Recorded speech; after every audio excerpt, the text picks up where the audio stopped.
أيها الإخوة، لقد عشت زمناً طويلاً بين السحرة، ورأيت بأم عيني أموراً تذهل العقول.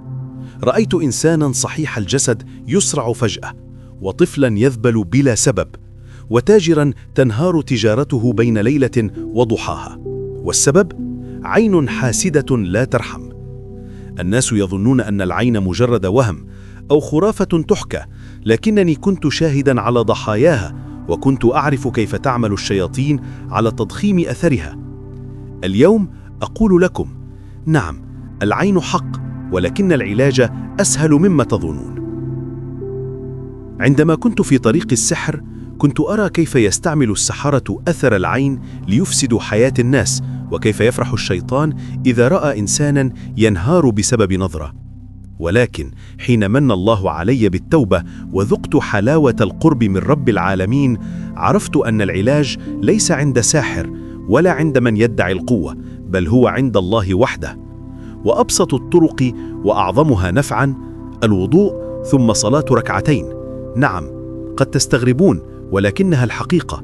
العين نار، وما يطفئ النار إلا الماء. فإذا توضأ العبد بصدق وأتبع وضوءه بركعتين خاشعتين، انكسر شر العين بإذن الله. وأزيدكم سراً آخر تعلمته بعد توبتي: المداومة على قراءة سورة الفاتحة وآية الكرسي والمعوذتين صباحاً ومساءً. هذه الآيات ليست كلمات تقرأ فحسب، إنها حصون حصينة، جدران منيعة لا يستطيع شيطان أن يتخطاها. والله يا إخوتي، ما رأيت سلاحاً أقوى منها، ولا دواء أصدق منها. أقولها لكم بصدق، وأنا الذي كنت غارقاً في عالم السحر سنين طويلة. أقوى سحر في الأرض وأشد حسد في الناس لا يقف أمام وضوء صادق وصلاة خاشعة ودعاء مخلص. تذكروا دائماً: العين حق، ولكن حماية الله أحق.